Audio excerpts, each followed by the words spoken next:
Hello, everybody, and welcome back to Bowl TV for the official practice session here at the 2022 USBC Team USA Trials from the Gold Coast Bowling Center in Las Vegas, Nevada. My name is Aaron Smith with Bowl TV and USBC Communications. We were here earlier today to watch the men's field get their 2-hour practice session in. We'll be doing the same here. So we'll go over the patterns. We'll talk a little bit about the format, the players in the field this week as well. But before we get into all that excitement, I would like the opportunity to introduce Mr. Neil Williams Jr. to the broadcast. EWJ, there he is. How you doing, big fella? My man, I'm doing all right.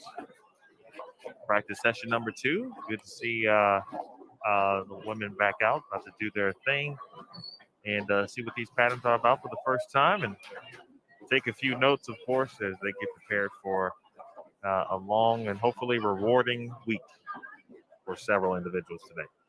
Absolutely, Mr. Williams, and we'll go back to full screen here so you can just kind of take in the practice session. That, as we mentioned during the men's session earlier today, there really isn't there isn't lane assignments, there isn't a lane schedule to all this. So players are practicing throughout the center. They can move to pairs whenever they want because there's 5 oil patterns out there at the moment. So taking a quick glance, I know they do have separate patterns, but historically they've been fairly close. But we'll take a look and run through them real quick. Pattern number 1 is going to be 38 feet in length. All these details also available at bowltv.com, or excuse me, bowl.com/Team USA Trials. You're watching us live on Bowl TV. So 38 feet will be the pattern out tomorrow for the competition. Day 2 would be 40 feet. I'm going to guess pattern 3 is 41 feet if we're following trends. 41 feet, and then 45 feet and 36 feet for days 4 and 5. So each day, 6 games, a different oil pattern to make your way through the Team USA Trials event. We are currently watching lanes 51 through 54 here on our station. So this is the 45-foot condition that these players are currently warming up on, getting a look at here. So it's not going to be the day 1 pattern. We do have lanes covered from lane 31 all the way to 58, but just based off of how everything's set up here on this 70-lane center, it is basically each pattern is within 7-pair radius, 14 lanes. So everybody practicing down on the first pattern for tomorrow, all the way on the low end of the house. We're on the high end here. So you can see a little bit of pattern 3 and pattern 4 available here on bowltv.com with all those channels available. So one of many things to look forward to throughout the course of the week. So 38 is what they're kicking off on. We're watching the 45-foot pattern right now as our first competitors make their way to the pair. And you know what? We're going to kick things off with a quick little interview as well. So let's make sure you can hear us. Bryce, can you hear us, buddy? Okay, you can hear us. So we're going to bring in a young man who's been doing a lot of cool things in the sport of bowling as of late, and he's going to be competing this week here at the Team USA Trials as well. So I'm going to welcome in Bryce Canahan to bowl.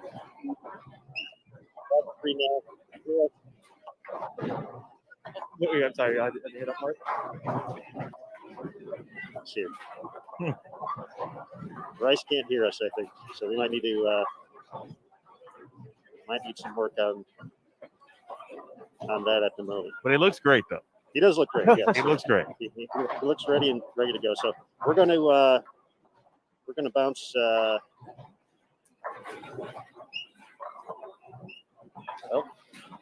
not going to bounce him just yet. Bryce, can you hear us? Yeah, I can hear it. All right. Give us a sound check there. Yeah, I can hear it.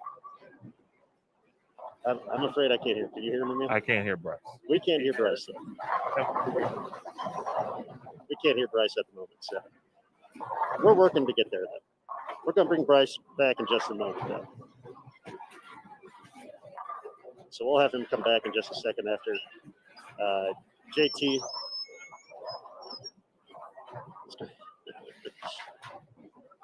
I'm not sure what that was. But see, this is why we do the stuff on practice day. We get out there, have a little fun, talk about some bowling from time to time, but also test things out along the way. Make sure all the channels are working. So those are the things that we are hoping to accomplish.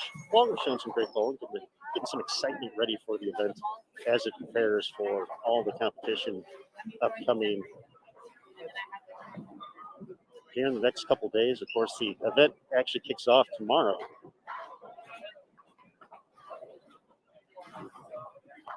It goes all the way until January 7th, first day of competition, or final day of competition. Of course, the U.S. Amateur Step Ladder Finals and the announcement of Team USA and Junior Team USA 2022.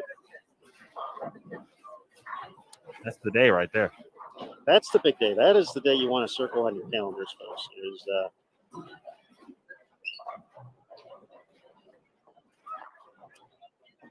January 7th.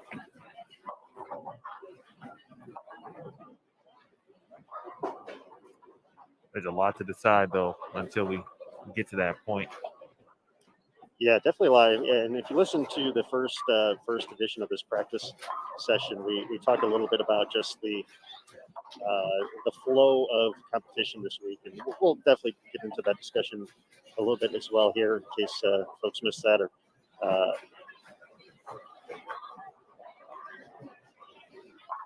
all right, okay, Bryce, can you hear us? You can hear us. All right, we're going to bring him in again. This is called round 2 with Bryce Catahan. Bryce. Yes. Are you talking? The masks don't help us in this, but Wait, what was the question? Bryce, give us a sound check. Oh, sound check. 1, 2. All right.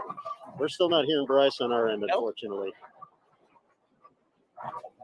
We're trying, Bryce. We want to talk to Bryce. We really do. So, but we do want to talk to Bryce. So it sounds like Bryce can hear us before we bring him on. Yes. So that is the current issue where he can hear us. Well, we just can't hear him. Well, so that's the thing we got to work through. So we're gonna go full screen. We're gonna figure this out because we're gonna talk to Bryce here sometime soon. So we'll work with JT to get this going in just a couple minutes here.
All right, so we still got some technical issues to work through here. So it doesn't look like we'll get Bryce on today. We'll talk to Bryce at some point during the week. I do want to take a quick second just to thank him for all the hard work he's been doing on and off the lanes.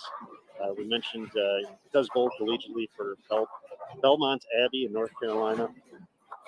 So they got a good team out there. Bryce is a part of that.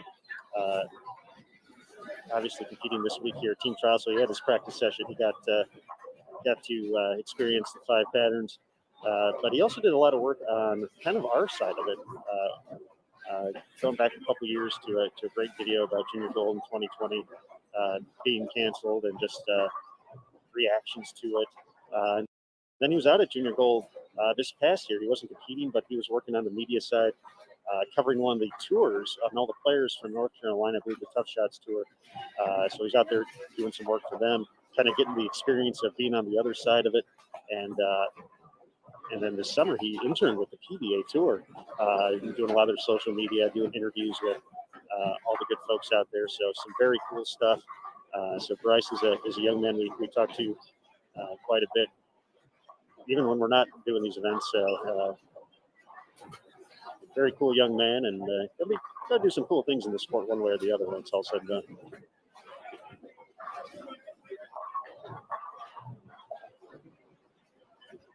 I like Bryce. He's a good dude.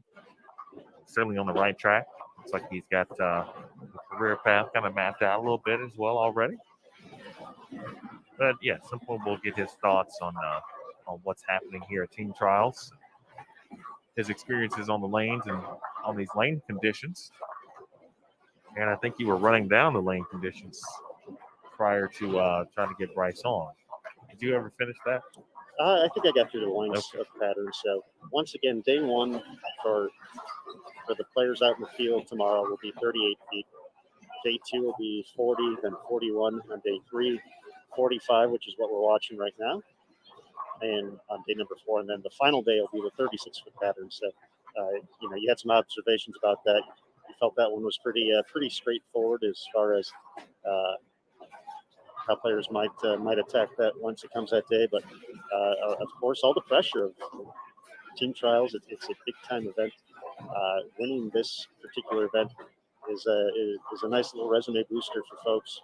And we've seen a great list of champions and Hall of Famers and professional champions win this event over the years. So it definitely takes 5 really strong days of bowling. There's no squeaking in, like you make the field, you make the match play, you find something. You have to be consistent throughout the course of competition for team trials, because essentially each day is a mini tournament, and you have to perform strong on each pattern each day in order to put yourself in position to win and earn a spot on Team USA or Junior Team USA. It is the most, I would call it the most consistent based. Consistency and versatility, I think, are really 2 of the keys, and maybe the 2 key words for a Team USA Trials week.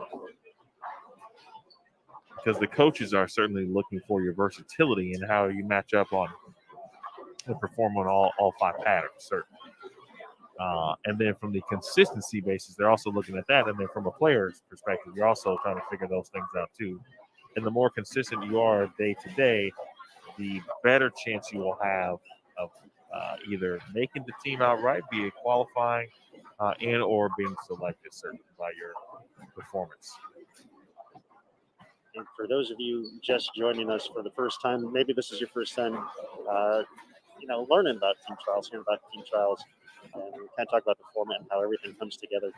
It's and we're talking about that consistency as well needed across 5 days. Each day, once again, 6 games is essentially your block for the day.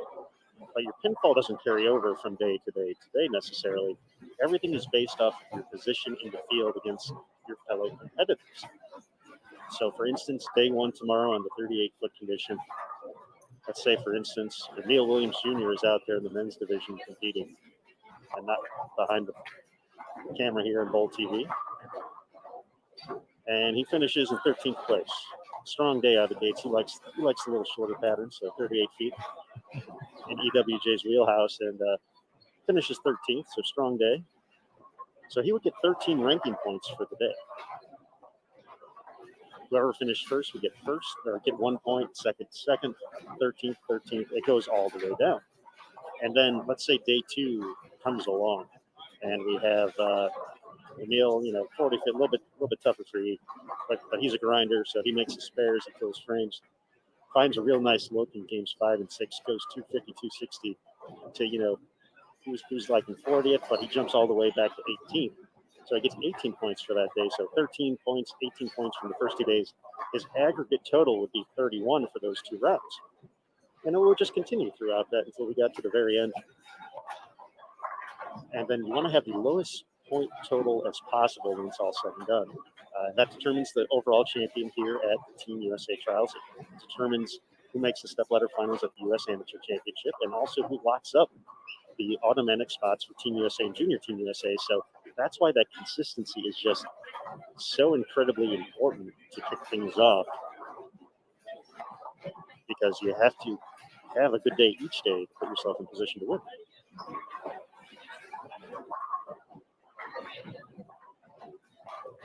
Yeah, the cream typically rises to the top, and still in that sense, if you do have a rough start, it can be done.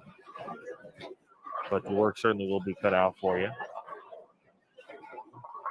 It's overall, I think it's a cool format. But on the other side, there's people that have told me, just in conversations, they would prefer a different format, and I'm sure, and certainly could understand why. But I think the point system kind of enhances that consistency factor. And that's really what it's, what the coaches, what the National Selection Committee are looking for in members of the team, is having that versatility across, 5 challenging lane conditions. To go 9 feet in distance from shortest to longest pattern. A few different medium length patterns in there, which obviously offer a lot of different angles to play, but also because of that, depending on how the field plays, it can get a little more tricky than some players bargain for. Kind of seeing that over the course of 5 days is really what they use when looking at building the team and looking ahead to future years of international competition on Team USA, Junior Team USA. And I certainly don't envy the decision when it's all said and done for the National Selection Committee when making those final choices for the adult team and the junior team based on performance here this week, and for the junior players also at Junior Gold from 2021. So a lot of factors go into it. A lot of great players. This really is. There's going to be a lot of new names for a lot of folks out there, but this really is a star-studded field across the board when you consider the youth ranks and the collegiate ranks as well.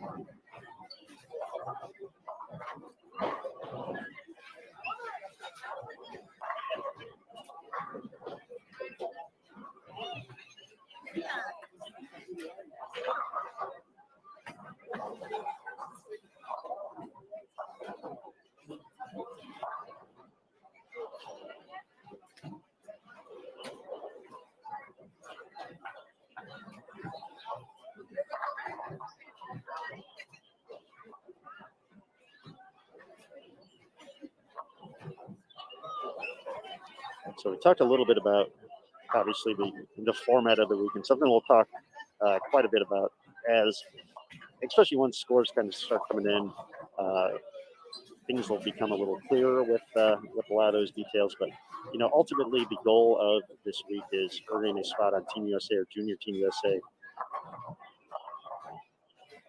And looking at kind of the team breakdown for the adult side for the men and the women's team, the top 4 age-eligible men and top 4 age-eligible women competing at this event based on their ranking points, which we just talked about, will earn automatic spots on Team USA, while 2 additional men and 2 additional women will be selected by the National Selection Committee from the pool of players that competed during the week here at the Gold Coast Bowling Center.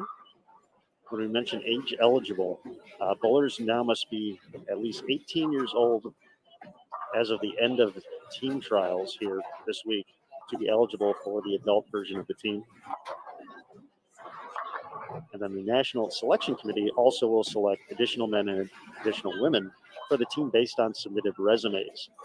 Those applicants have been past members of Team USA or Junior Team USA within the last 10 years, or among the top 25 in earnings during the 2021 PBA Tour season, or top 25 in points during the 2021 PWBA Tour season. And then the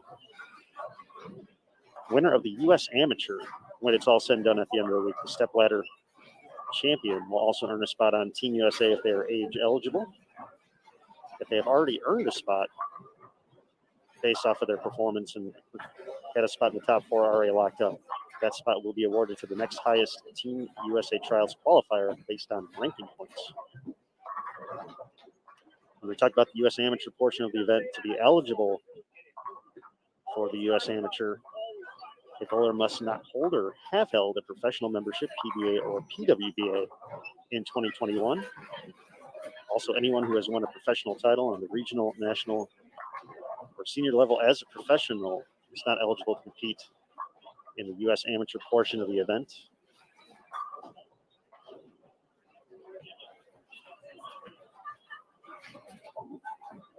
Then on the youth side,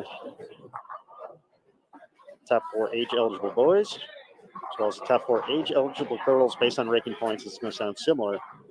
Automatically will earn spots on Junior Team USA 2022. 2 additional boys and 2 additional girls also will be selected by the National Selection Committee based on performances from either team trials here this week or the 2021 Junior Gold Championships, which took place in July.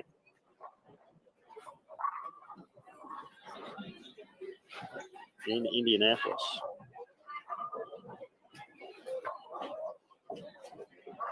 There are several youth competitors already on Junior Team USA 2022 based off of their performances at 2021 Junior Gold Championships. Talked a little bit about them earlier as well, but we'll run them down a little bit later in the broadcast as we continue on.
Again, at the moment, on our featured channels overall, we have primarily pattern 3 and pattern 4. Currently watching the 45-foot condition for day number 4 here on lanes 51 through 54.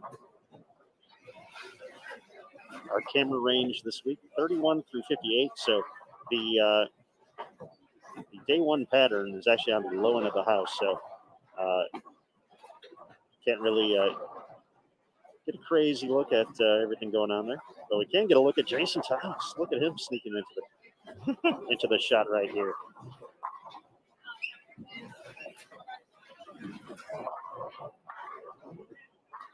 Trying to put together some cool additional content throughout the course of the week.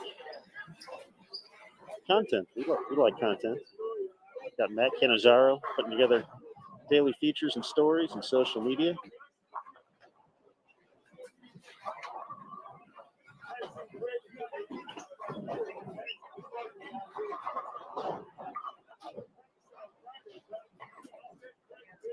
Also have our guy, Austin Caps, taking care of some business as well this week. This is Austin's first tournament he's working for us, so pretty exciting stuff.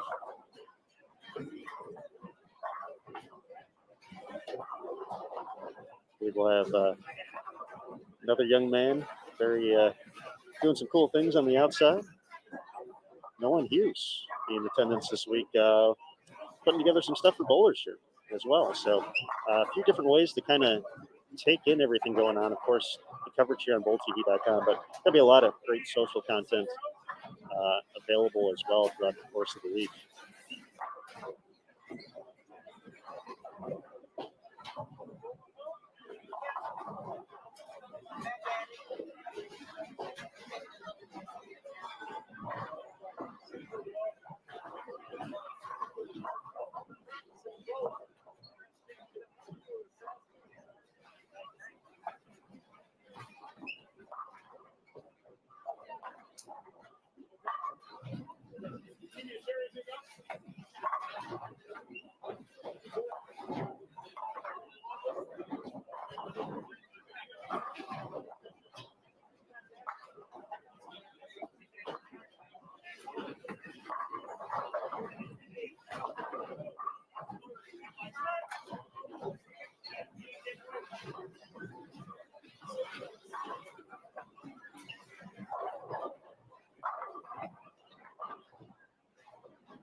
Good question from our good buddy James in the chat.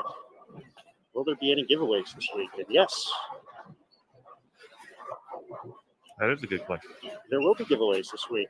Starting tomorrow during qualifying, we will we'll have giveaways, I think, each and every round throughout the course of competition, different things, just for being part of the Bowl TV community, watching, subscribing, enjoying the action throughout the course of the day. So definitely one of the cool things about subscribing to bowltv.com, and that will be the way to watch, unless you're here on site. Moving forward, that'll be the place to be. You pick up a subscription to watch throughout the course of the next 5 days. Starting with the event ticket just to watch the live coverage throughout the course of the day, $14.95. But you can also have a few different options on the recurring side. We have a monthly recurring subscription, $9.95. So you save a couple bucks right there, and you get full access to the website. So not only the live event, you can go and watch all the archives. You can do all the on-demand content as well. Watch that, check that out. And then there's an annual recurring subscription for $79.95.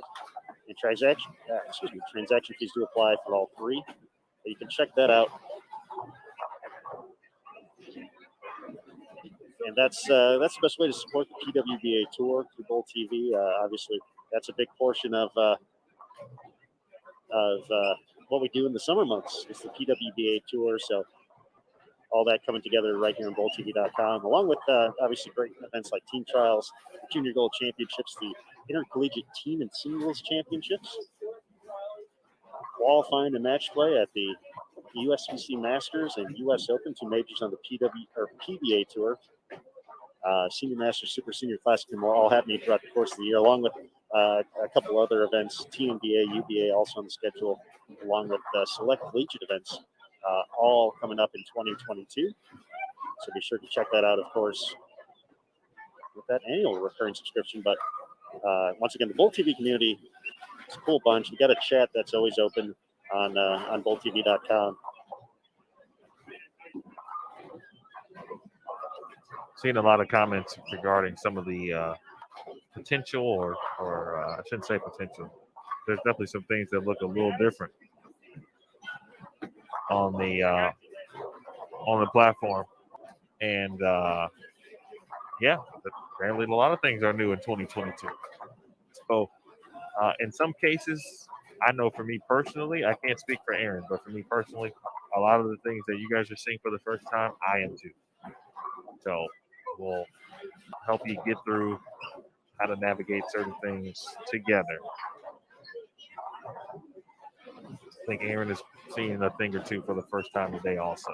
It's been a minute since we've had an event here on Bowl TV, so pretty quiet December for us due to some interesting circumstances at our final scheduled event of the year.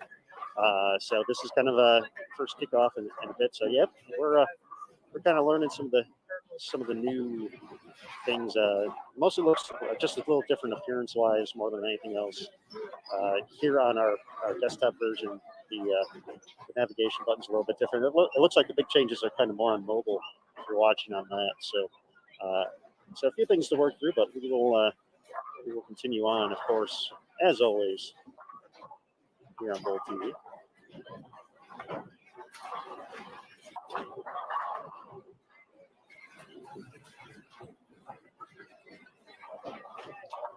I know that was a question too, but at some point we will take a look and maybe make some switches. And obviously, those who are not new to Bowl TV know you can watch all of the pairs that we do have available. But go ahead. I will say right now, for what we're doing here today, you can watch for those who are on BowlTV.com, watching. We do have the commentary channel, which is this one, available for all with just a login. You do have to have a subscription to watch the other pairs right now, so that could also potentially explain some of it. So the main channel right now, available for all to enjoy, but the extra channel is part of the subscription here on BowlTV.com.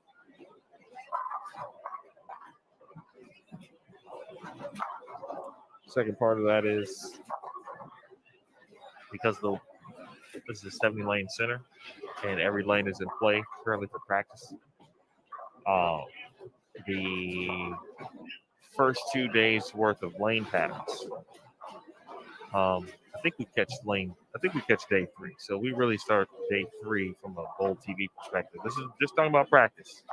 So we don't get a chance to see day 1 and day 2. I know many of the players. Day 3, day 1 and day 2 certainly are seeing a lot of work from a player perspective. Practice, we talked about getting off to a good start. And as many of the players that we certainly hope to maybe get a glimpse of today, as we get a chance to see a lot of those players make their way through to days 3, 4, and 5, we'll try to bring you, particular players. I know Aaron and I were talking about, of course, brand changes, and there's been a few elite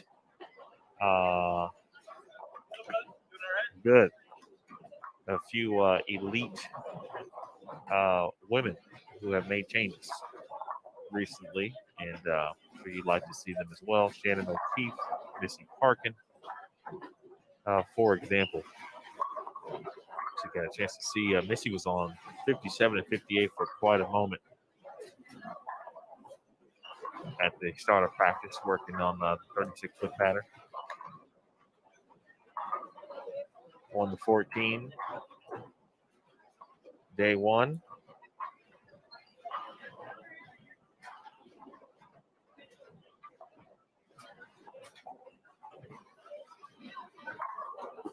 And 15 to 28 is where day 2's pattern is housed. Everybody checking us out on Facebook and the Bowl TV YouTube channel. Appreciate you. Hello. Well, Aaron had that screen up. I guess that should happen. If you had any questions, we'll try to answer those. We did make a change, so we are on lanes 31 through 34 now. So this is pattern 3. So different group of players over here right now. But once again, there's no lane assignments or anything for today. So players are just randomly moving, taking a couple of shots here and there across each pattern, try to limit or try to gain some information on everything as they look to game plan for the week. See Ashley Rucker at 33. Former junior Team USA member.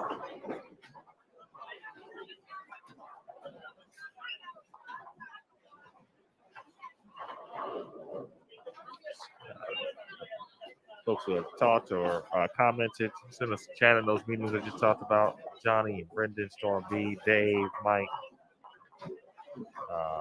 Brett Lee, Castillo. Hello. Live from Gold Coast Bowling Center, Gold Coast Hotel and Casino. If you are familiar with Vegas or perhaps unfamiliar, Gold Coast is next door to the Rio and across the street theoretically from the Palms. I don't know what side of Vegas we're on, though. Aaron, what side of Vegas are we on? We're kind of right in the middle. We're all right in the middle. Okay. What about if you had to relate it to the Strip? We're just on the other side of the Strip. So for those of you, let's say you've bowled at South Point, bowling the Open or Women's Championships over the years, which I'm sure many folks have had that opportunity. From South Point, if you hop on 15 and you go north, you're going to go past the new Allegiant Stadium for the Raiders. That'll be on your left. You'll go past a bunch of stuff on your right. Eventually, you'll get to, I think it's Flamingo. Does that sound right? Yep. Take the Flamingo exit, and if you go right, that's right where Caesars is at, and Las Vegas Boulevard is clearly the next light from there. We're turning left, though. We're switching things up. We're turning left. We're going over 15, and then Rio's the first place you hit right after that, and then, boom, Gold Coast. Also close to the Orleans, a couple blocks away.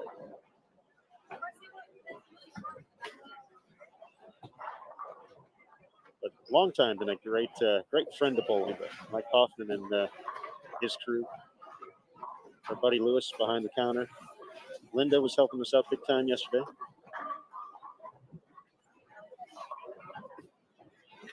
So big thanks to Mike and his crew. As always, always know you're going to have a great event at a station property.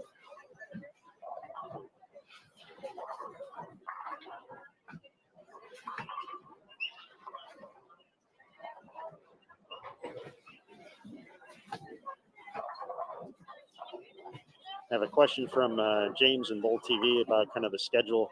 The men's field and the women's field will not be bowling at the same time, so they will have their own separate squads each day, but they're going to switch starting times. So, for instance, tomorrow at 11 a.m. Eastern, the men's field will hit the lanes for their opening round of competition, and at 6 p.m. Eastern, the women's field will bowl their 6 games for round 1.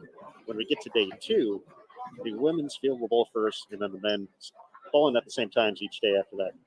So they switch back and forth with who bowls first and who bowls second.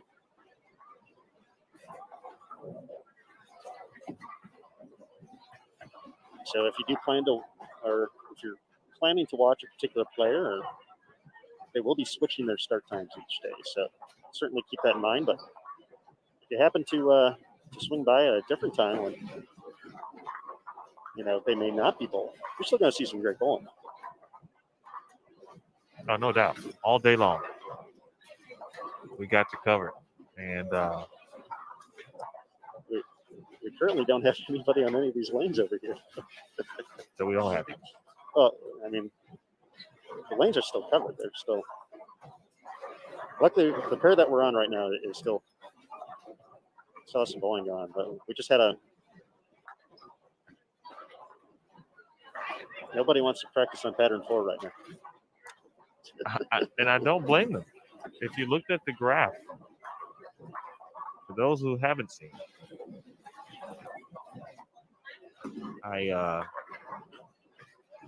well, first, let me just double check and make sure it's got the same hula hoops, if you will, as the men's day 4 pattern, and it does. So it's very interesting. It's probably one of those where you probably just save some time at the end of the session for that, right? Because again, talking about the need to get off to a solid start. So, you may spend a few extra hours and some time on day 1 and day 2. Day 4 has got the big wrinkle in it, right? So you're going to have to do battle with it at some point. So you mentally prepare, all right, let's save this for maybe last.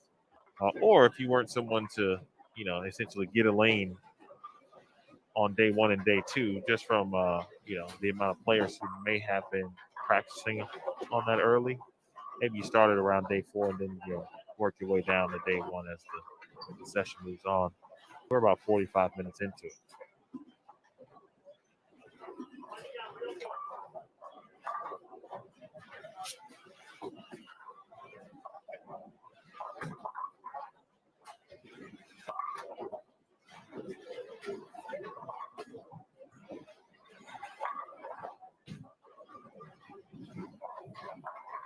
Day 3 at that 41-foot distance. Doesn't look too bad overall.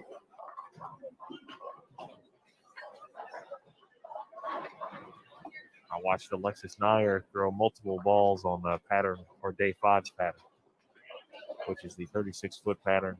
And if you're unfamiliar with Alexis Nair or haven't seen her bowl, she is very good on short patterns. Mm-hmm. And anywhere she has to or can play straight and out to the right or up the boards near the gutter, if multiple things could be in play for her. But if she gets to day 5 with a chance at the lead or the win or automatic bid, I would. This is a gambling town. I would put a lot of money on Alexis Nair because I've watched her do it multiple times. Not only today, but on the PWBA tour as well.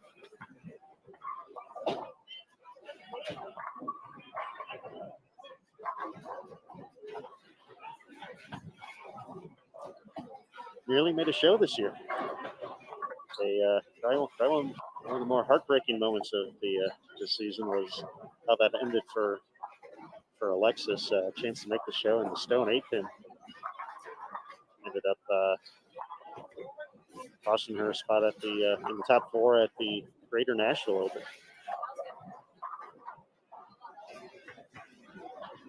A very nice rookie season. A lot of great rookies on tour in 2021, and potentially this will be our first look at some players who might be making an impact on the PWBA tour in the 2022 season.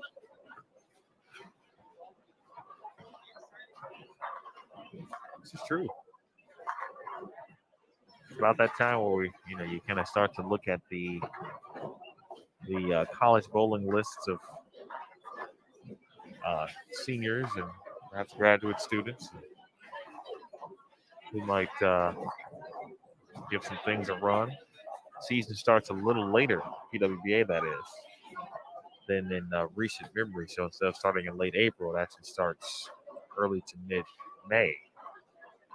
And so normally, what normally might be a wait and see who's all going to join or perhaps compete at some level at the Queens, which is like typically the fourth event of the season. It's now the second event of the season this year. And so we might see some players we might normally see a little bit earlier in the season, which is good for us.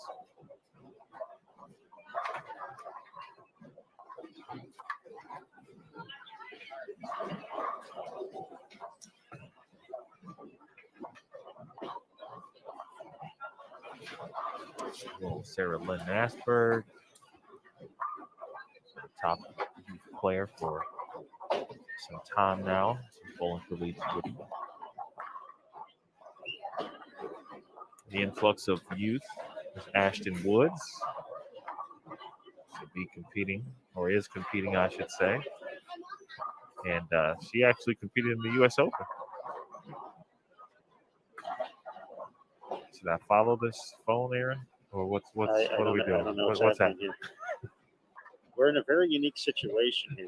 We talked a little bit about this during the first block, but typically here at Gold Coast, we would be up on the seats that are overlooking the settee. But since we're doing this multi-channel thing that allows us to switch back and forth and do cool things like that, we're actually all the way at the back wall of Gold Coast here, which means we are right in the walkway of people going back and forth. And so it's going to allow for more opportunities for candid reactions. Yeah, we got to be on the P's and Q's this week. And I'm someone who speaks a lot through facial expressions. That could get me in trouble. Good thing I masked up. There's a picture of me on Twitter. Oh, that's true. I saw that photo. Matt is just good at taking terrible photos of me and posting. But there was a little bit of a smile. You couldn't see it. You're just so happy to see Matt. I was. As most people are. Like, and I was actually preparing myself. Like, you were the one that was talking in that photo, and I was like focused in on the camera, and I should have just been talking. That's what makes it a candid photo, guy. It was a great show back in the day. Candid camera. Day 5's pattern is getting a lot of work. Players are moving away from that area of the center.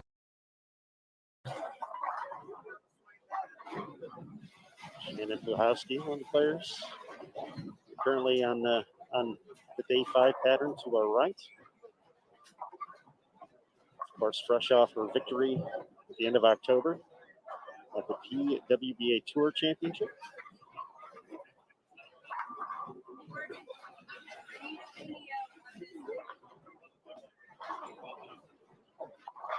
And let's see.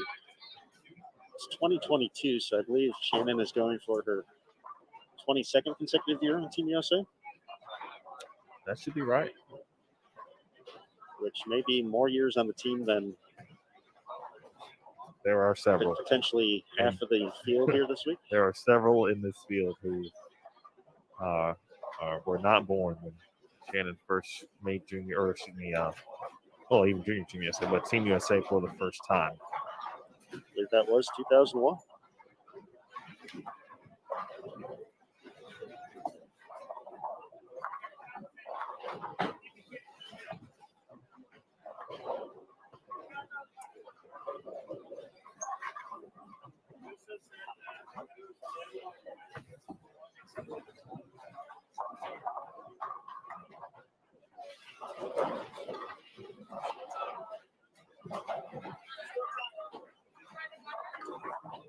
Approaching the 1 hour mark here, Neil, as we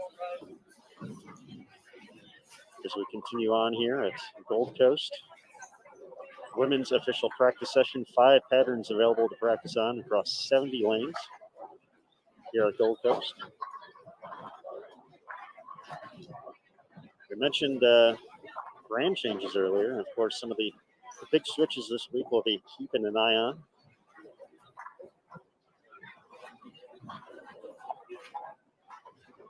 Here in the women's division, of course, for the PWBA Tour as well, looking ahead.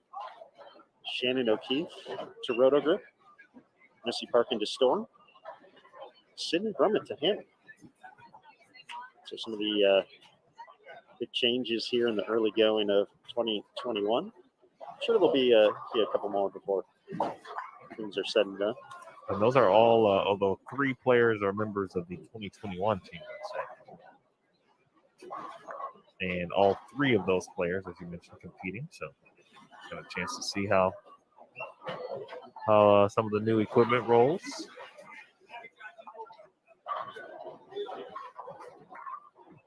Always an interesting time period. It's like the NBA or MLB free agency period. It's like New Year in bowling. That's it. Let's see who's moving.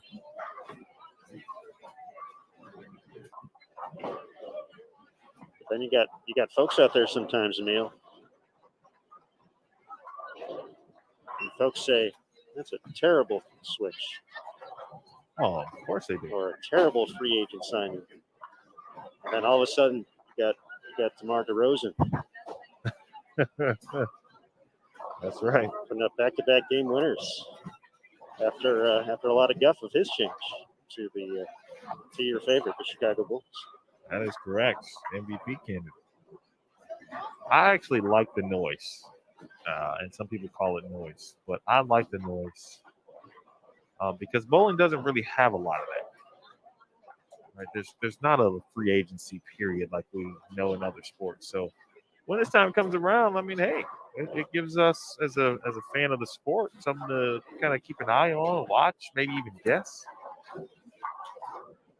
I think you and I always kind of get to a point about this time where we say, well, and we only really base it on brands. Like, if we had a brand, who would we sign? Which brand you think would be cool, or maybe make a big splash and sign a big time talent?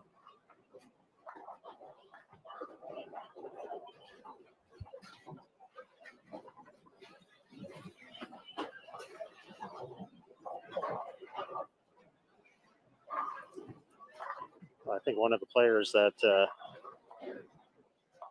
we would have been interested in talking about her PWBA Tour path and who was going to sign her a couple of years ago was Julia Bond, and she certainly took care of business here in 2021. 3 titles, or I guess back in 2021, I can say that now. Last season. We see Julia coming up on lane 33 here. It sounded like she had potentially some travel issues getting in. It sounded like coming from the Midwest and the greater Chicagoland area. But did make it on time to get to the practice session yet. There's Hope Gramley as well over on 34. A staple in the Bowl TV chat when she's not competing.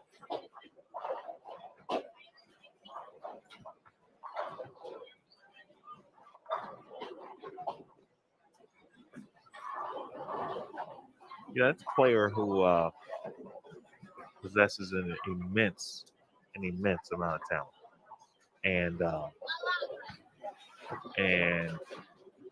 this could be that stage finally for her to really we talk about versatility, to really expand on that versatility and show it day to day.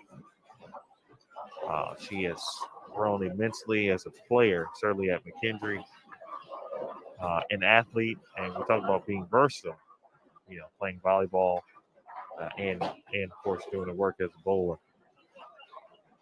So she could be a player to kind of keep an eye out for this week.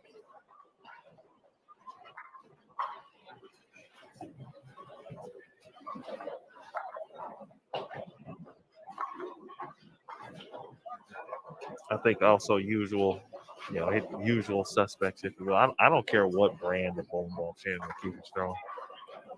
It's probably going to roll pretty well. I think. If she's in the field, if she's competing, she's in the field, she's going to be near the top of the standings, in my estimation. She's proven that. And so, I don't think we should be concerned or worried about that.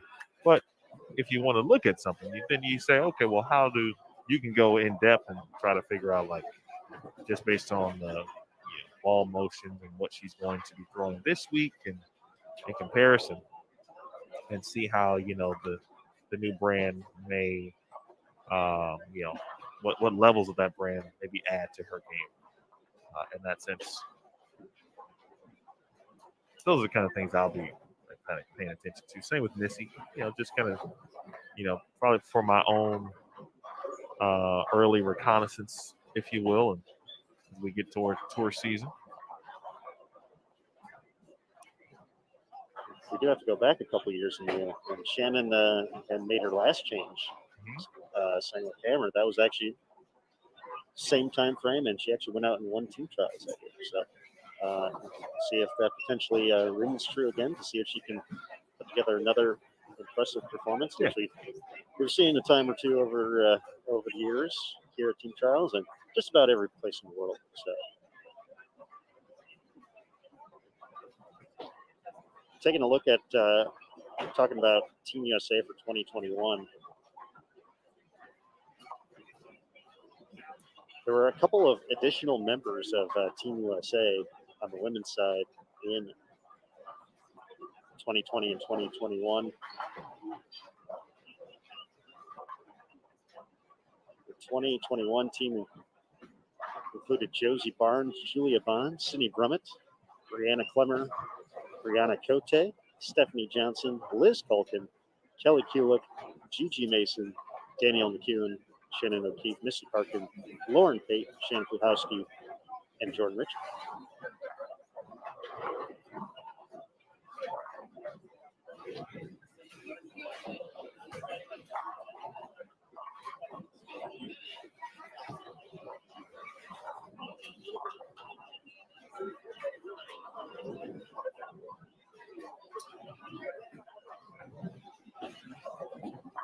Do see a question from Deborah in the Bowl TV chat about Kelly Kulick.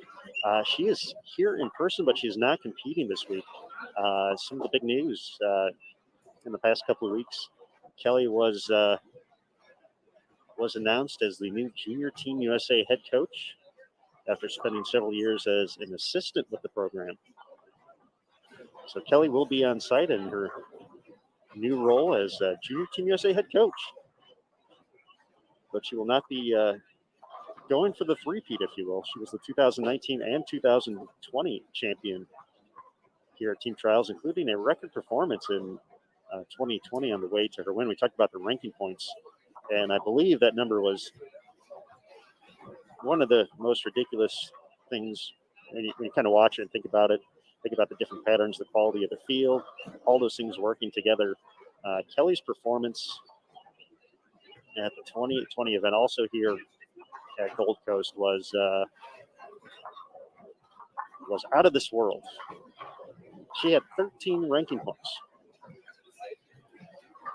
overall for 5 days. So once again, you get 1 point for finishing first, 2 points for finishing second. So if you finish 14th or worse, technically, I guess if you finish 10th on the first day and you won the next 4 days. So you went 10th, first. That'd be 14 points. So that's just how crazy Kelly's performance was in 2020. On the way to winning the women's team trials title. Sydney Brummett finished second in 2020. She had 42 points, which is a phenomenal number. Usually, if you're posting numbers in the 30s, 40s, and some years even in the 50s, if it kind of gets crazy, that's probably going to put you right in the mix to make the team. But 13 is just an absolutely ridiculous, crazy number. So Kelly Kulick, the Hall of Famer, added another gold medal to her collection with the women's team title at the IBF Super World Championships just back in November in Dubai for Team USA. She was joined by Missy Parkin, Jordan Richard, and Danielle McEwen in that effort.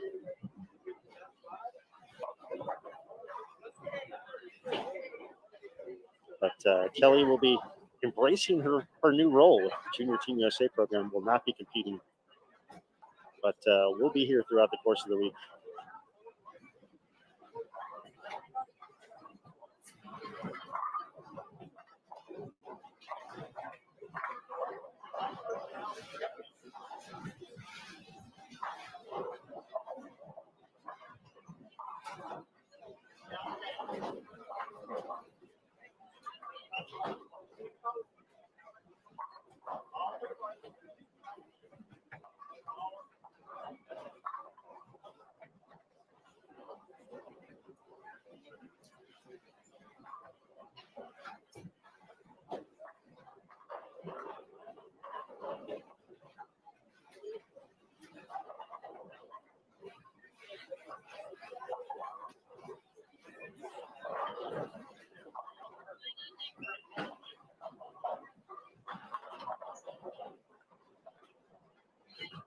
Just like that, we start talking about Kelly Kulick for a minute, and we're into hour 2.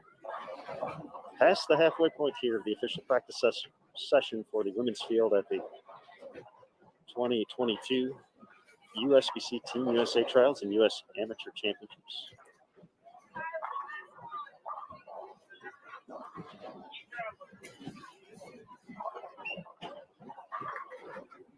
My name is Aaron Smith, sitting alongside Emil Williams Jr. Jason Thomas also will be helping out throughout the course of the week. Some great video content as well. Matt Cannizzaro for daily insights from Matt. Great features and write-ups on bowl.com throughout the course of the week, recapping the competition each day. Of course, get some social content along the way as well. Austin Caps making his tournament debut. Helping out on the marketing side and some of that additional content as well. So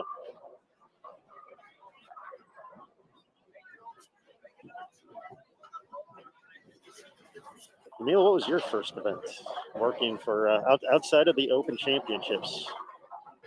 Since we both kind of got our start in that aspect of it, what was the first short duration event you worked that you can? Question. I mean, I know the first one you watched when you showed up in 2010. Got those tickets to the Masters, but watched Walter Ray take home the title there. A nice 290 in the finals against his old buddy Chris Barnes. But I think it was ITCs. I believe. I don't think there was anything in March. I started it right at the beginning of March. Pretty sure it was ITCs and it was in Wichita. Oh yeah. 16.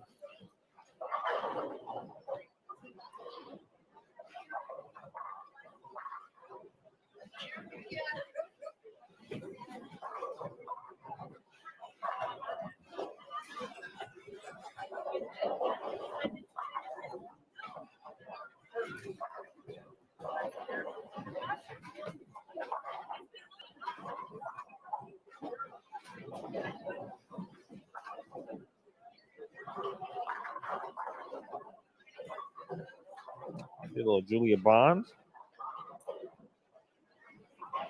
Man, Julia Bond's been like a mainstay now in the squad, and I just don't ever really anticipate her leaving Team USA at this point. You know what I mean? Like, I think she's going to be a player like the Shannons, Stephanies, who will have that type of run. Kelly, Danielle, that kind of run on Team USA. And that's and we talked about it a little bit earlier during the men's broadcast for their practice session. But Julia's run is kind of an example of building a team and what it looks like the player kind of takes the right steps, does the right things, puts themselves in position to continue on their Team USA path. She was a member of the junior team for 4 years, 2014 to 2017. Earned that first bid on the adult team in 17. She's been on the team ever since. Winning the U.S. Amateur to start that trend in 2017. She was the runner-up the next year to Jordan Richard. Got her first experience a couple months ago as part of the adult team, competing representing the red, white, and blue at the Pan Am Bowling Elite Championships. Took home a pair of gold medals, trios and team.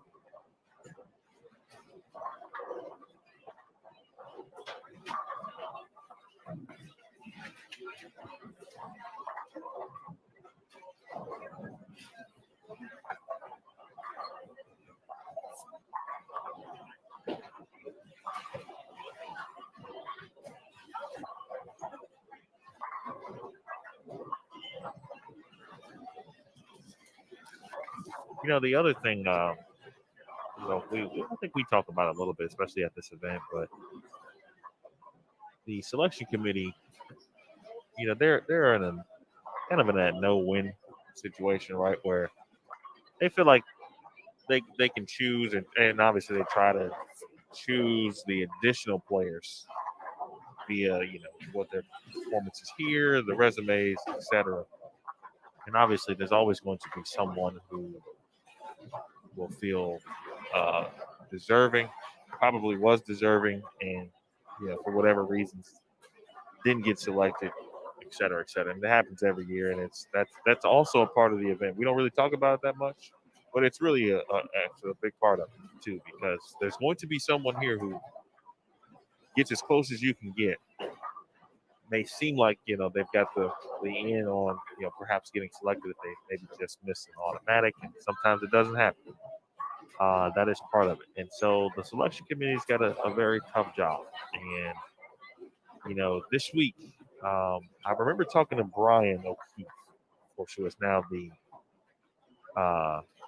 leader of Team USA. General is the head coach of the adult squad. But I remember conversating with him when he became the junior Team USA head coach, thinking about like how he would like to build a team and some of the things he's looking to have. And I want to kind of rehash that with him at some point this week. His role is different, but I think overall there's obviously still some similarities, of course, especially when we're talking about building a team. And obviously now he is also probably more in depth on building a program and not solely focused on junior team and how that team will look overall, and certainly with input on what happens with the adult team, of course. Now, adult team, junior team, etc. I want to discuss with him if anything has changed in his mindset on how he can build, what he would like to see as the leader of the program now. Obviously, still keeping a lot of the things that Team USA is known for in regards to winning. And shout out to Rod Ross, who has retired and but has been obviously phenomenal in the role. His resume certainly speaks for itself. He has been amazing, and now so a new iteration of the coaching staff is in place. We'll see how what their vision and how they would like to mold the program and what that would look like. So it's a tough job. It's like recruiting in a weird way, where you're always looking ahead in a way to see, especially in the youth department. From an age perspective, you always have to keep those things in mind. And even the age perspective, you hit it on it a little bit, Aaron, with the adult team. When you start to incorporate some younger players who are now officially adults and are eligible into the mix, so you can continue the growth patterns for the adult squad as the veterans. Now Kelly is obviously in a different role, for example. At some point, I hope not, but I know Shannon O'Keefe at some point is probably going to say, all right, this might be it. Stephanie Johnson at some point down the road, Shannon O'Keefe at some point down the road. Those players are hard to replace. So you start that process now by identifying the talent and helping mold even down to the development team. And that's where that team is kind of most important, in my opinion. Well said. Brian is here. We'll have to. He can take over my seat for a little bit. You guys can hop in and chat about that, and I will listen closely to capture his insight. Did the Bills win today? I didn't even look. I'm pretty sure they did. Okay, so Brian's happy. Should be in a good mood. So he's in a good mood this week too. So okay, I know it got a little tricky there for a little bit. So yeah, I'm pretty sure they were up 14 or so late against Atlanta.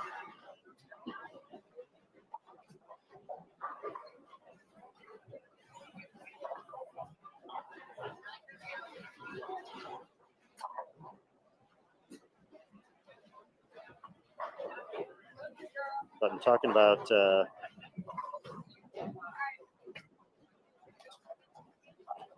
kind of those players on looking on the next level. We've had a couple of them who have not only found success collegiately, but have been part of the program now, both on the PWBA tour. Lauren Pate and Taylor Bailey currently on our featured pairs here.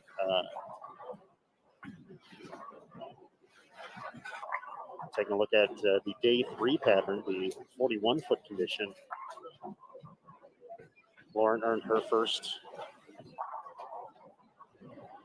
spot on the adult team right here at Gold Coast back in 2020. So also part of the team in 2021. Taylor, a junior team member.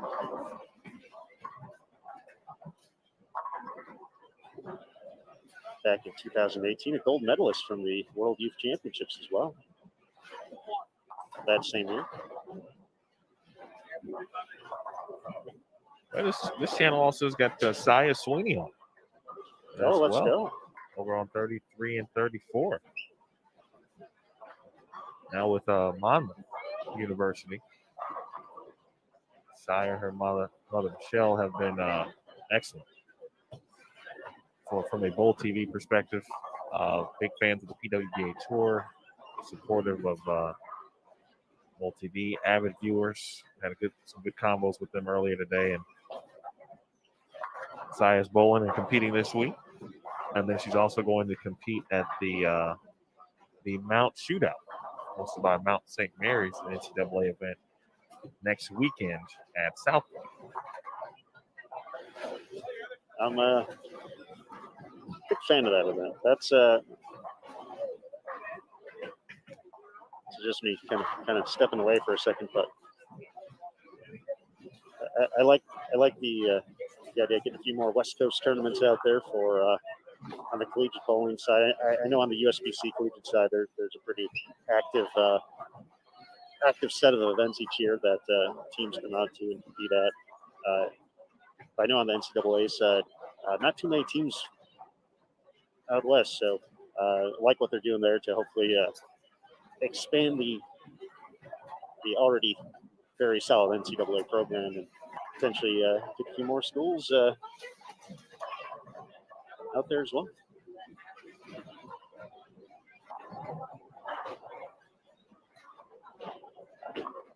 I know we had some folks asking about Shannon, and of course Don is correct. She is not on any of our featured at the moment, but this is about as close as you can get right now watching Shannon and Lauren.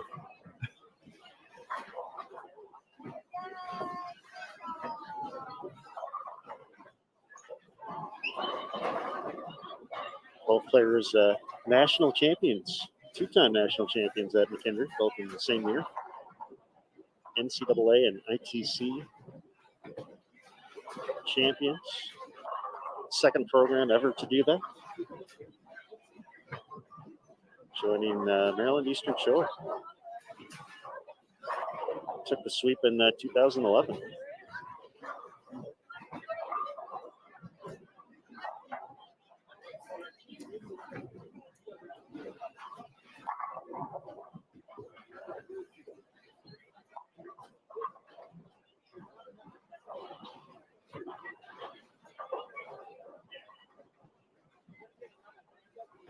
looks like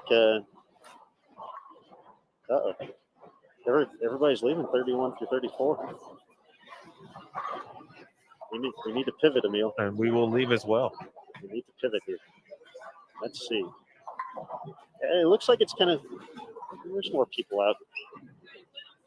A little more practice on pattern 4 at the moment.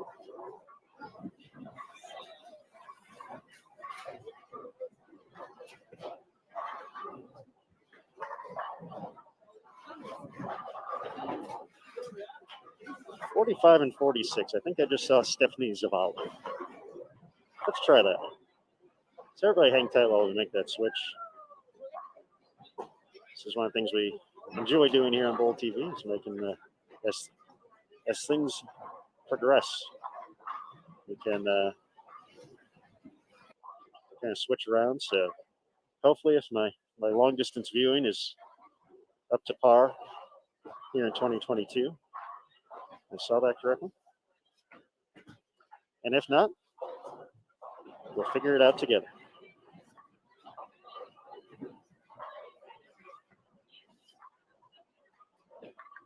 So now lanes 43 through 46.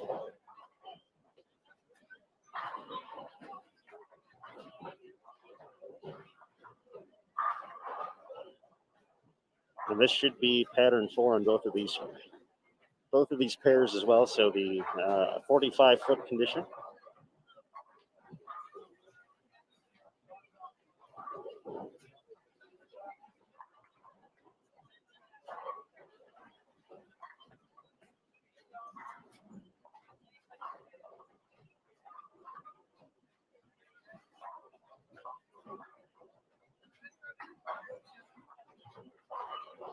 There's Stephanie. All right.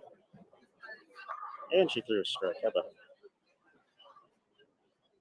it? Zavala, the 2021 PWBA Rookie of the Year, really kind of had her first breakout performance on the national scale here at this event, at Team Trials in 2017, earning a spot on Team USA and Junior Team USA. She's the runner-up at the U.S. Amateur as well. Well, looks like picking up where she left off, so to speak. We had JT and I had talked to her on our most recent edition of the PWBA podcast after the schedule announcement for 2022, and she said, "You know what? Really hadn't been bowling too much. Kind of leading up into that was prior to Christmas when we talked to her, so right before then. But she said, you know, she's going to put in the work, you know, that post-Christmas week leading up into this, and get ready and just do what she does, and then it's probably going to mean striking a lot, because we saw her do that a ton on the PWBA tour this year. And there was one thing that I learned from talking to her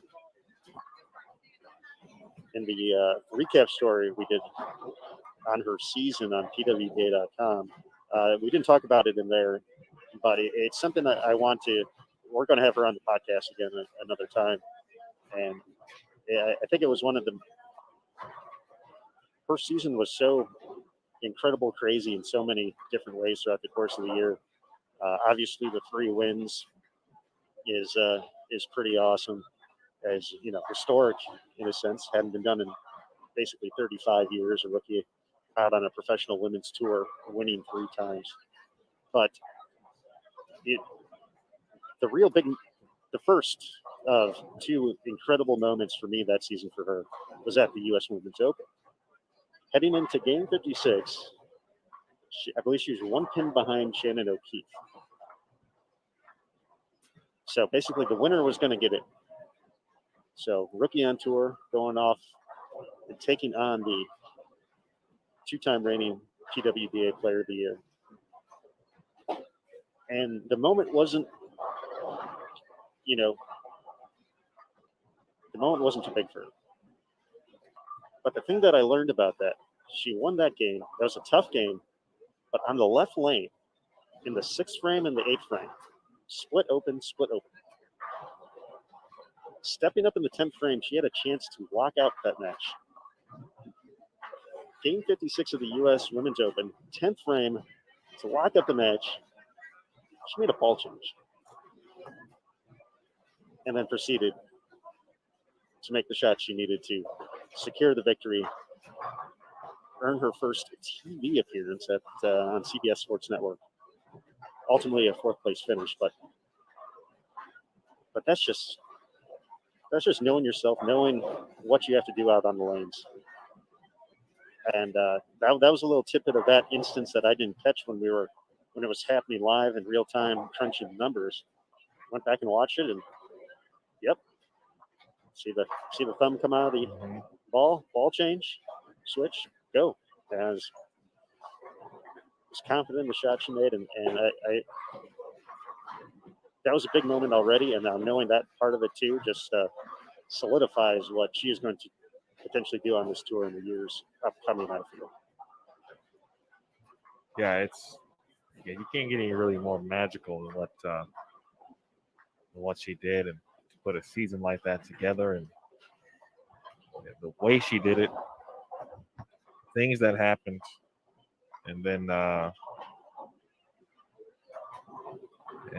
even that, Aaron, if at the Fall Classic, at the Tour Championship, shot a game of 96, 0.96.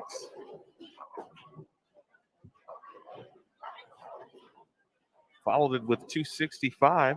Of course, a big dip in the standings. And this is the first game of match play. And then obviously she went on to make an incredible run on the final day, really the final two blocks. And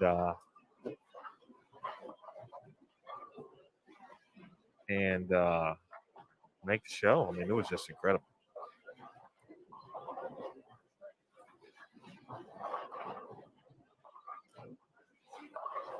I know we've had some folks asking, and we got a very helpful tip from our good friend Don at Shannon O'Keefe. Currently over on 41 and 42. So let's take a look. First look at Shannon since making the change to roto grip. So we'll take a quick second to head over there.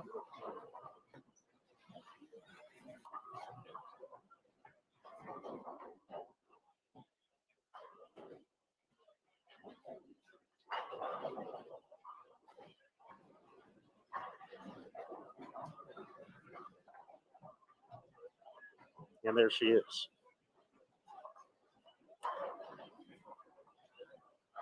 She can trip 4s with those as well.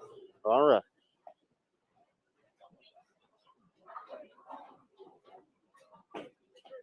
Always a good thing to see. Right-hander's best friend. The trip 4.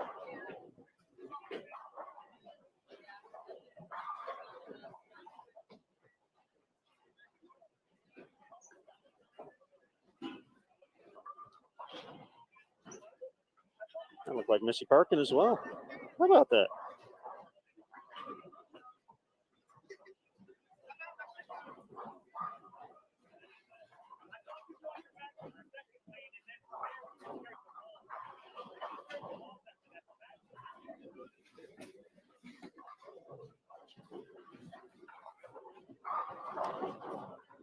So 39 through 42, I believe, is going to be the last pair that had the day 3 pattern. So once again, we're looking at the 41 foot condition, day 3 pattern.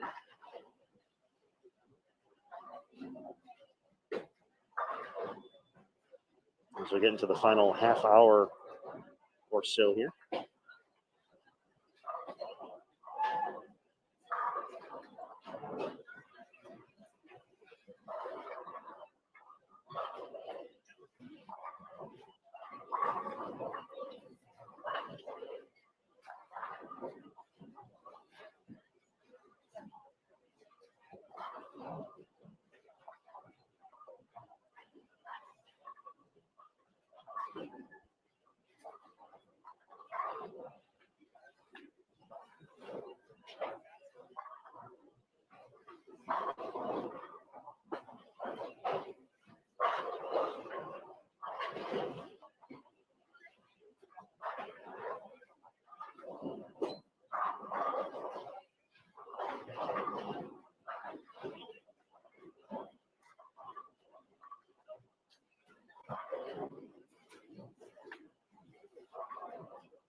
Looks like we'll have at least one two-handed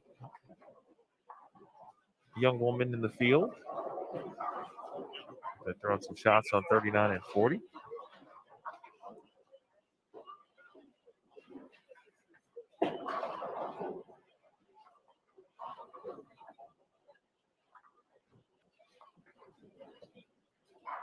We'll attempt to. I know our folks on Bowl TV like following the two-handers. I believe that might have been Tristan Doggett from Georgia, but I might head over there and just verify. It's a little tough to read the back of the jersey there, but we'll verify that.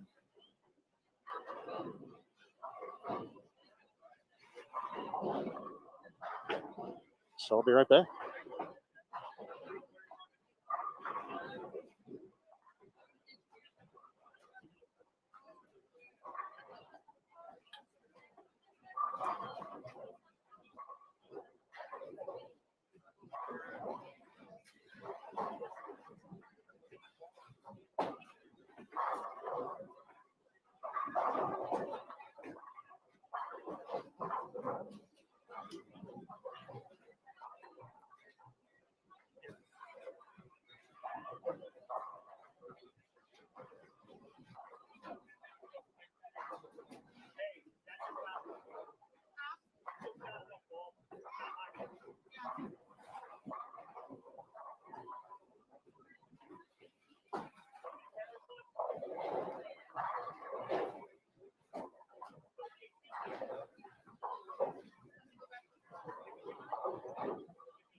That's on that pair, or that group, I should say, is Amber Brunson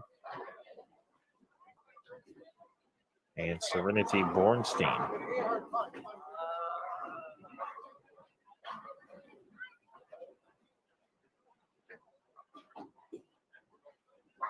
So O'Keefe and Parkin getting an opportunity not only to, of course, still get acquainted with some of the new equipment, their new equipment, and some new motions or shapes. They get a chance to kind of share some notes as they both get back on this journey together.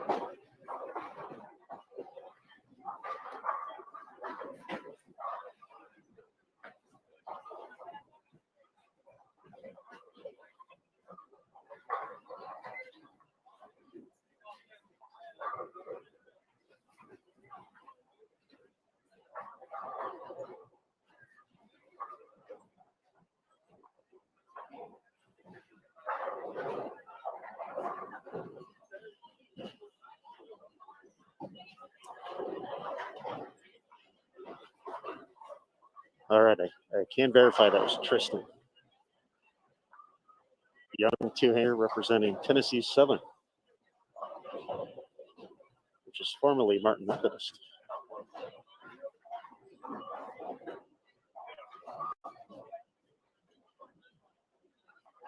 Also, in making the walk out there, there still is a very, very big presence on the first two patterns. Still a lot of folks, which is to be expected too. A lot of folks spending some extra time making sure day one goes well, because once again, getting back to the points and the ranking, this is very much a tournament that cannot be won in day one, but you can put yourself in a highly, highly rough spot with a bad day one. So important to get out of the gates, put yourself in position to have a strong first 6-game block. And then from there, it opens up the possibilities. Take it day by day, keep yourself in the mix, but you can certainly find some trouble if things don't go your way. And that's unfortunately going to be the truth, just because of that's how it works. There's X amount of players in the field, so they'll all have a place in the standings at the end of the day. But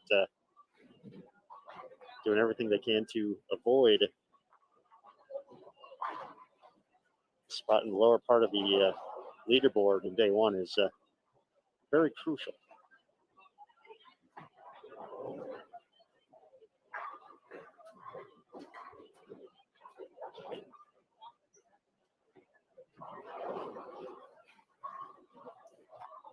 Someone queued up City Brummett to go on the pair next to Shannon and Missy. So now we have all 3 players. Oh, look at this. Look at this. Look at this. It's Matt Russo. He is an athlete on the. I knew it. This is truly a great tournament for me, and I want to tell you why. Not very often do my 3 favorite left-handed mats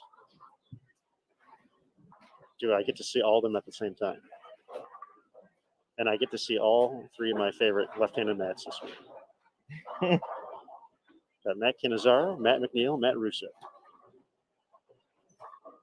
All in attendance this week. Very exciting stuff for me.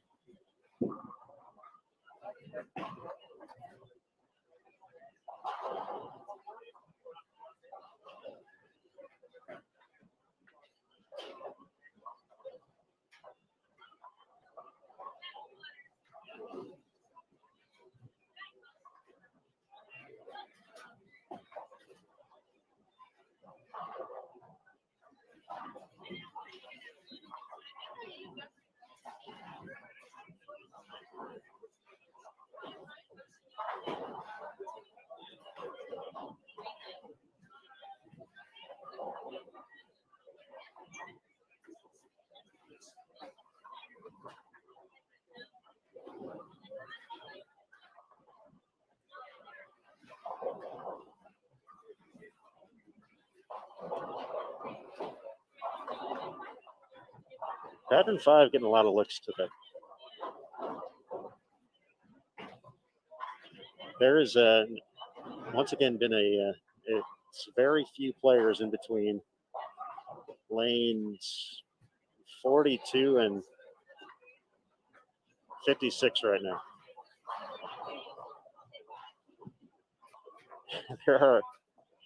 This is picking up for pattern 5 there.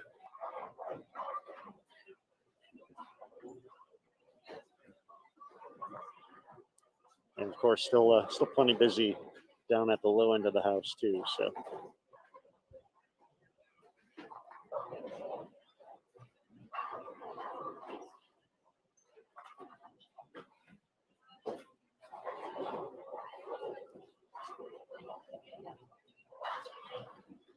there's a crowd over here. Yeah, it's coming going in waves, and it seems like that's kind of what I thought. I feel like we didn't really get that though with the men's session. I feel like it was kind of consistent, and maybe that's because there's a few more players in the men's field overall, so it looks to be a bit more spread out in that regard, nonetheless.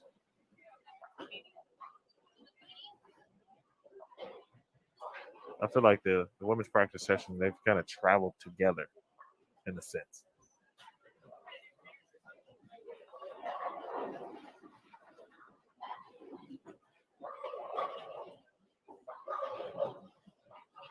Potentially, though, it's a strategy to just get closest to the locker room at the end of That's a very good point. So that is a very good point. It is one that I did not consider.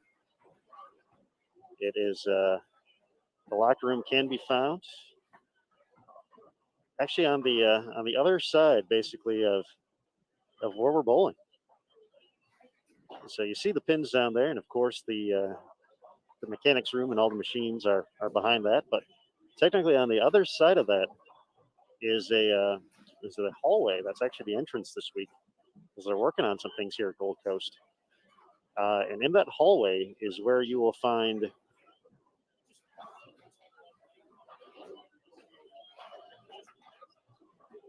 the locker rooms for the week. So that's where the players will be dropping off their equipment when it's all said and done. But to get there, there is a long hallway along lane 70, which takes you to that back portion of the venue.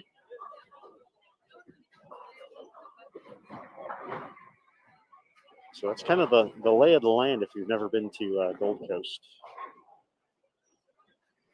So technically being around pattern 5, which is closest to lane 70, means you have the least amount of distance to walk to take your equipment back to the squad, which would be my strategy in most instances.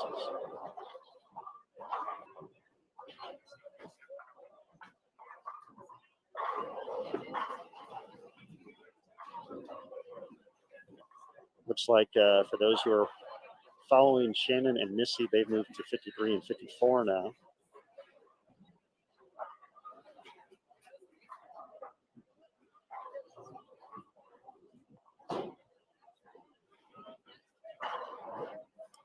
I'm going to switch it up one more time.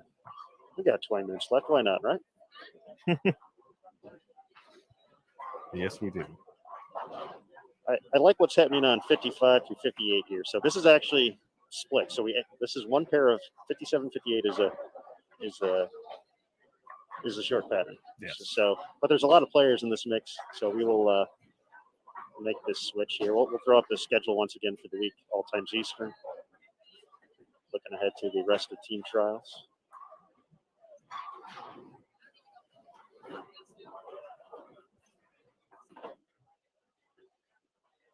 So the left lane, 55 and 56, is going to be the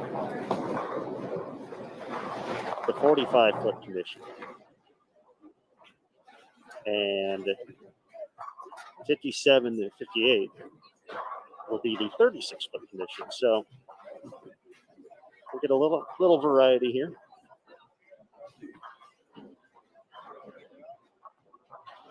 We have Olivia Farwell in the red with the stars on it. Former member of Junior Team USA. Talented collegiate competitor from Duquesne.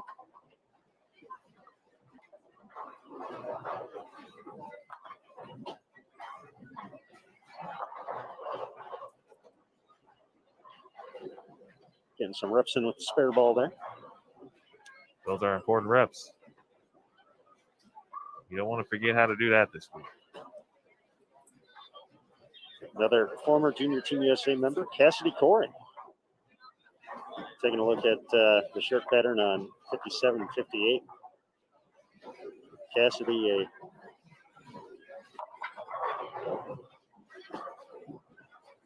member of Mount Mercy for a couple of years, but now in graduate school at McKendree.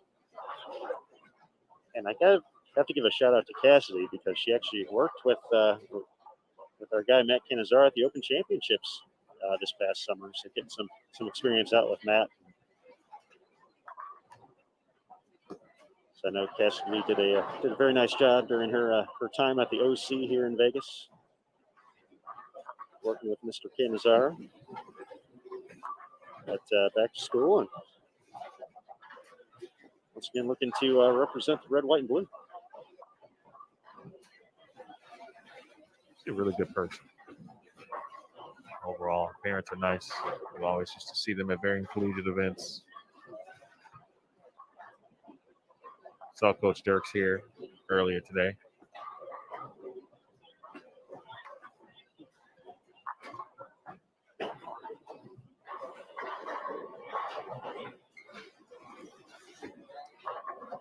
Coach Andy, another assistant part of the Team USA program.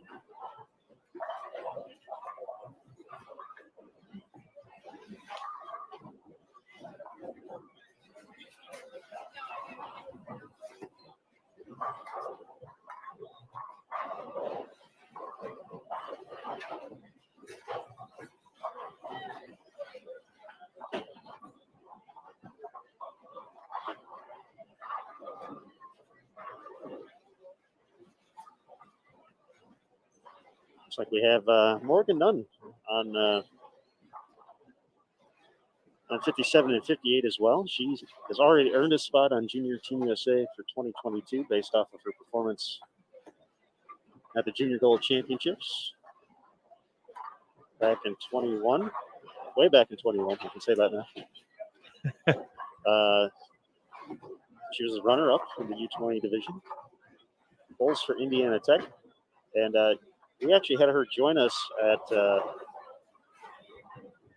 the Junior Gold Trade Show. Came on the booth for a little bit and hung out with us.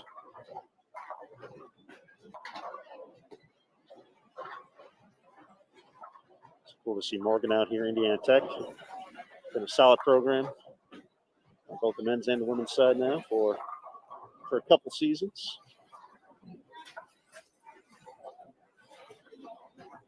Gotta look out for the Warriors come postseason time.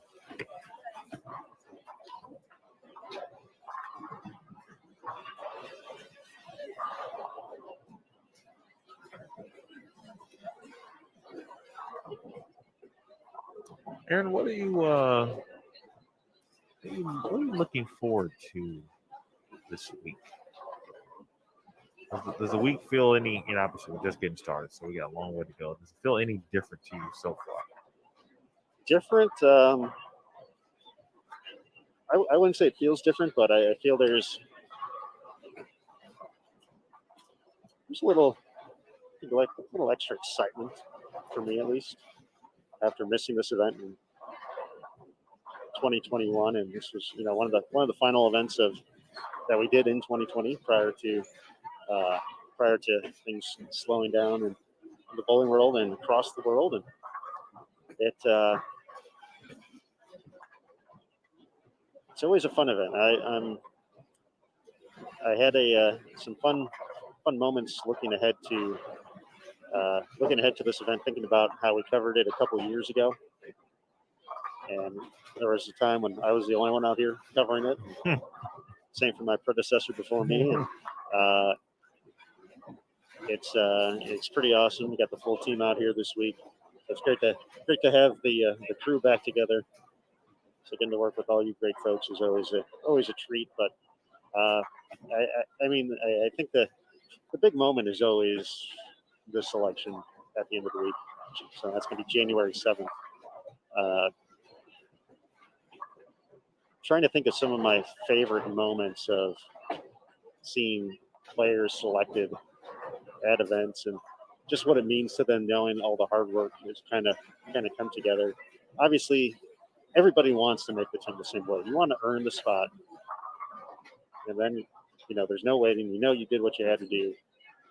You're one of the best bowlers this week, and you earned your spot. But some of those moments where players have been selected are just some of the most pure moments that you can have for the sport of bowling, and I think that is something that never gets old to see.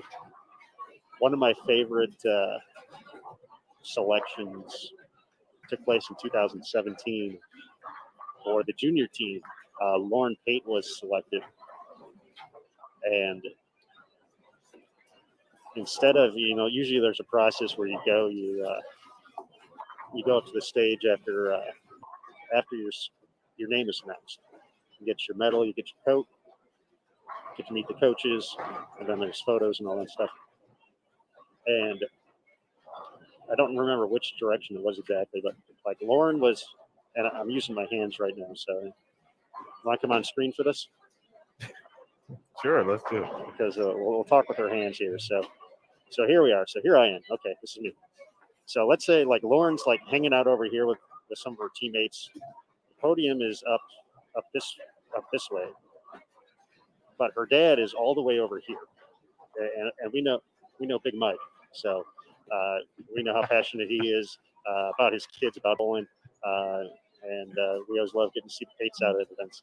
Lauren, when she got announced, she just absolutely bolted across the. It wasn't across the screen, but it was across where we were sitting at. Yes. Came all the way across, ran into her father's arms, big hug, just phenomenal moment before going up to the stage, getting the introduction on Junior Team USA that year. I recall that. And that was Brian O'Keefe tapping us up there, by the way, head coach Brian O'Keefe. But those are the type of things that you know, we talk about movie script moments. You know, those are the things you can script out all you want, but you'll never get it the right way. That was something that was just too perfect to be missed, and that's one of those moments that goes back to just what this tournament means to so many different people. So.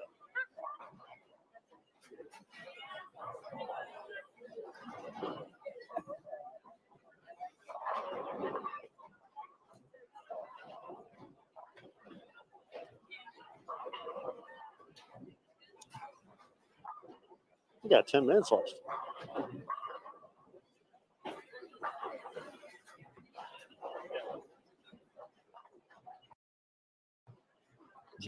Oh, good. No, you go ahead. I'm good. No, I was going to say, just to kind of echo what you just described. That presentation is always something else. Aaron, I think a few years ago, I felt like maybe we were moving into this younger generation or a younger team, especially on the adult side. And we had kind of touched on it, like we started to see the Julia Bonds, Sydney Brummets, Lauren Pate, for example. And I really think that could play more of a role this year too, especially considering some of the players who are not here this week. And there are, we know that Team Trials produces a lot of youth players, a lot of youth talent. Now there's a caveat there. Sure that we know that you must be at least 18 to compete or compete for Team USA. So if you make the team this week on the adult side, you got to be 18. But even still, 18, 21, 22. If you're a collegiate player this week, you got a chance to make the adult team, basically. And we're starting to see a bit more of that. We're starting to see the program not flip all the way. I touched on it a little bit earlier, how they, how the committee and coaching staff, I'm sure, has to think about this and think long term and how to get best players and sometimes get the best players, but the players you believe are going to be fits in the program with the rest of the squad, meshing, gelling, chemistry, and all that has to go into it. So I think we could see, more of a youth movement on the adult team this year. When you look at the roster, there's always those names that certainly. And there's some names that you're starting to see who are really performing well collegiately, maybe just coming to their own as young players, maybe fresh out of college. Those are the players you might see make runs here this week, and I look forward to seeing who those players might be.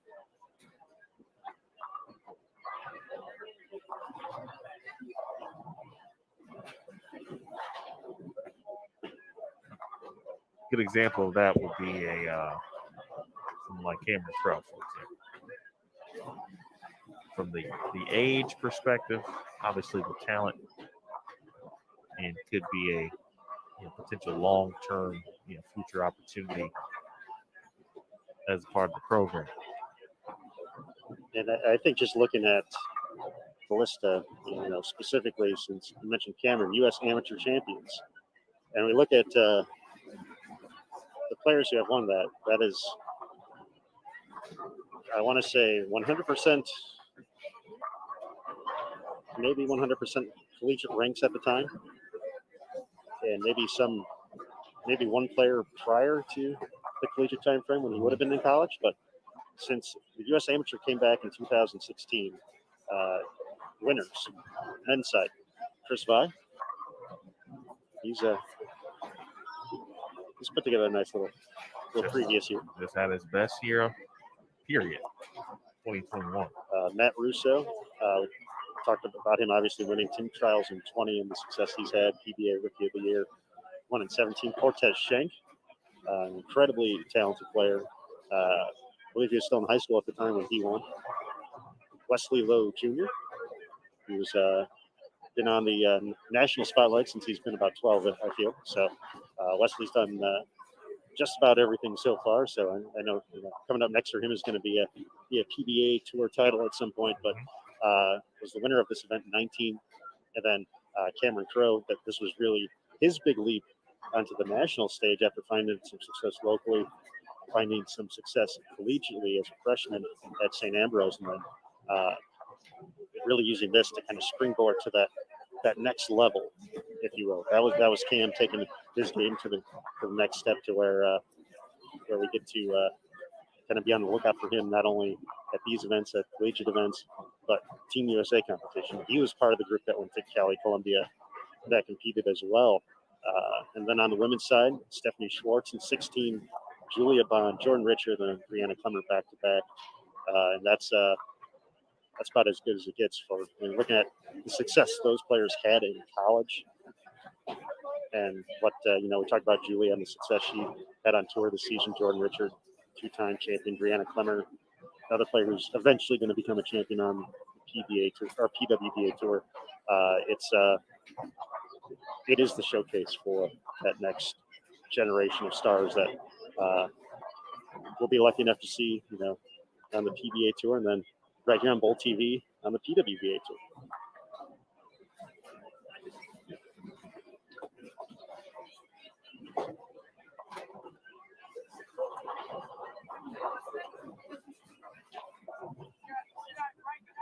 There are now 6 minutes left to practice.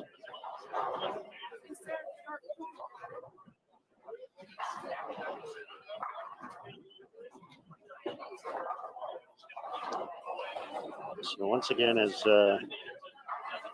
we wrap things up here, we'll take a quick second to show you the schedule here in just a moment. Looking ahead to the rest of the week.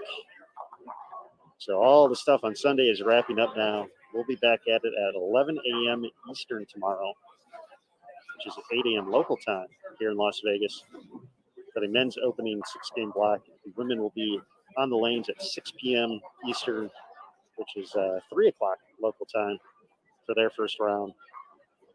We'll keep those same start times for the rest of the week, just switching which division bowls first.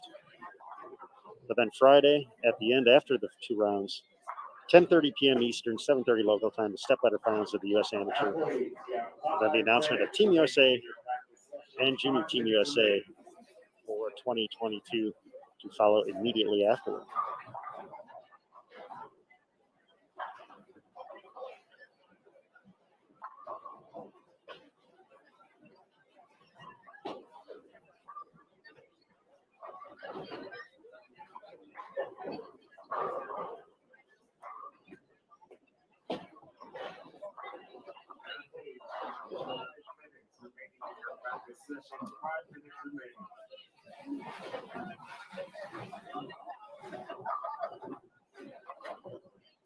So, folks, as a final reminder, as we wrap up this practice session, competition kicking off tomorrow, you will have to pick up a subscription to watch the next 5 days of coverage here on BowlTV.com. You can pick up a event ticket to watch the live coverage, just like buying a ticket to a sporting event. Get you all 5 days, including the step-ladder finals and the announcement of Team USA and Junior Team USA 2022 for $14.95. So that's basically a one-time purchase. You can pick up a monthly recurring subscription to BowlTV.com for $9.95. So a chance to save some initially. There's going to be a few other events that take place in January as well, currently on the schedule, which you can check out as well. And that also gives you access to the archived events. So if you missed a block of team trials, want to go back and watch it, You can do that with a monthly recurring subscription. So you get access to the archived events and, of course, the on-demand coverage as well. And then there's also the annual recurring subscription, $79.95 for that, which gets you access, obviously, for the entire year. You get to watch all the PWBA Tour action in 2022, qualifying and match play from the USBC Masters and US Open, major championships on the PBA Tour schedule. Great events to watch these young athletes that we talked about, junior gold championships, and of course the intercollegiate team and singles championships as well. Also featured on BowlTV.com. Some top tier senior events, the Senior Queens, the Super Senior Classic, and Senior Masters, all part of the Bowl TV schedule. So all those things to look forward to throughout the course of the year, along with TNBA, UBA events, and more. $79.95 for that. Transaction fees do apply at all three price points as a heads up. But another fun part about being part of the Bowl TV community is interacting in the Bowl TV chat. Really a great group of dedicated fans, I would say. They're good folks. They keep us company, ask a lot of good questions along the way. So we like to interact when we can. So we appreciate everybody in the Bowl TV community, and of course the giveaways. We have giveaways.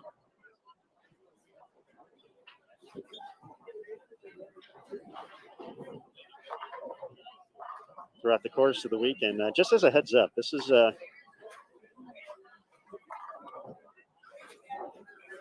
gonna have some Bowl TV T-shirts. Those are classic favorites. I actually think we got a new design as well. Yeah. So that means our good guy Joe. Oh. We'll have to get him a new shirt to post for a new photo at some point. But we have a grand prize each day as well. So depending on the day, we have an Echo Dot, Apple AirPods, a Nintendo Classic, Apple AirPods Pro, and the Xbox Series S, all available to be given away to one lucky viewer on BowlTV.com throughout the course of competition. So be on the lookout for those. With your subscription, you'll have a chance to win.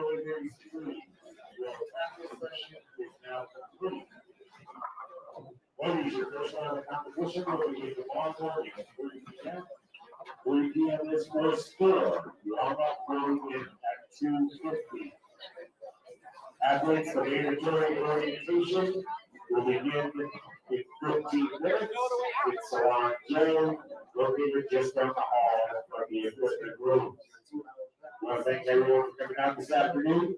We look forward to seeing you tomorrow for round one of the women's competition for the 2022 TBSA trial. Our tournament director, Rob Gottschall, finishing up his announcements there. So with that,